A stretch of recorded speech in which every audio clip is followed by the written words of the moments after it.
fish that had navigated the waters of my imagination for decades.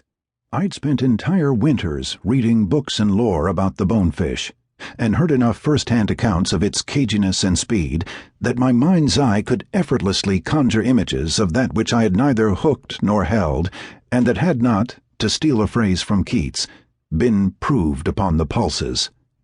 By the time the shuttle van neared McLeanstown the following morning, I was twitchy as a dowser near a spring. In the front seat sat my host and longtime client, Miller, an annual visitor to East End Flats, who prepped me on the nuances of his home-away-from-home water, much the way I had for him on our drives to the Bitterroot or Blackfoot.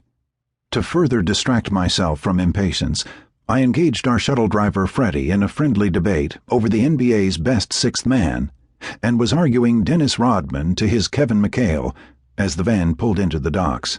"Shit," Miller said with a start, slamming his hands on the van's dashboard. I figured he'd forgotten his wallet or passport, or worse yet, his fishing rod, back at the hotel. "Excuse my language, Freddie," he said, "but I should stop at David Sr.'s and pay my regards, just for a minute. Do you mind?" "Of course not, Miller. I'll just put the old Odyssey in reverse. Tell me if I'm going to hit a dog." "Hey," Miller said, turning to lift his sunglasses and look me in the eyes, "you ought to come meet David. He's the guy that started all of this."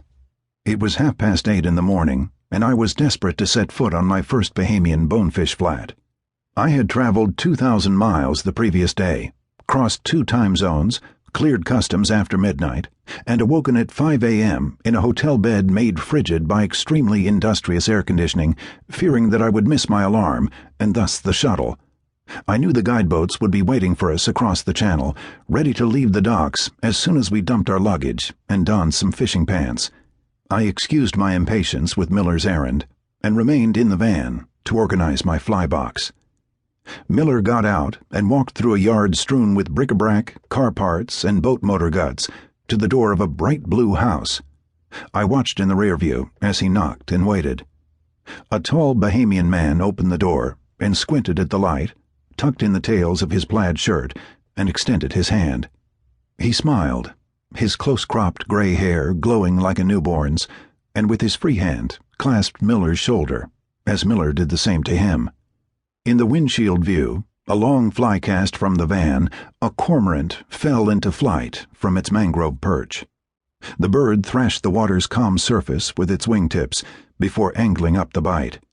Sunlight pierced a distant wall of cumulus and fanned out across the water.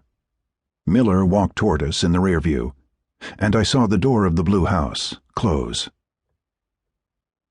As our skiff crossed an underwater terrace, I felt a kind of spoiled guilt at my remove from whatever I had previously considered the world. The water beneath us resembled glacial ice, and the ocean floor's relief was an inverse of the elevation, the contours of my country. Our guide, Miko Glinton, only 30, but already a legend in the angling world and favored guide at the storied Deepwater K Club, cut the motor and let the boat coast shoreward toward a latticework of tiny channels running through the mangroves. Stalling the skiff, finally, with a long push-pole made of shaved pine, Miko asked me to slip off the bow and station myself 10 yards downlight from the boat, on a small alcove of sand the skiff couldn't reach. I had been briefed to think that Bahamian bonefish would be nearly impossible to see, but the tail of my first shone like a knife rinsed at a sunlit tap, a gimme from the fish gods for the rookie. In a mild chaos of shadow and waking water, more bones shot up the runnels into a tidal pool, their fleeting locations made known by Miko, who now stood well above the water, his thin frame hunched heron-like on his skiff's poling platform. He hollered and aimed the push-pole. 4 more fish had banked toward me. I began to false cast, casually measuring line to what seemed a proper distance, easing into the rhythm of the presentation, but Miko yelled, "This time!" jarring me from my trance.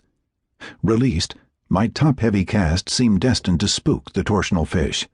A headwind, though, sudden and warm, erected an invisible wall that the weighted fly banked off and slid down, so that the shallow water barely registered its entry. Shimmering, a bonefish levitated and inverted.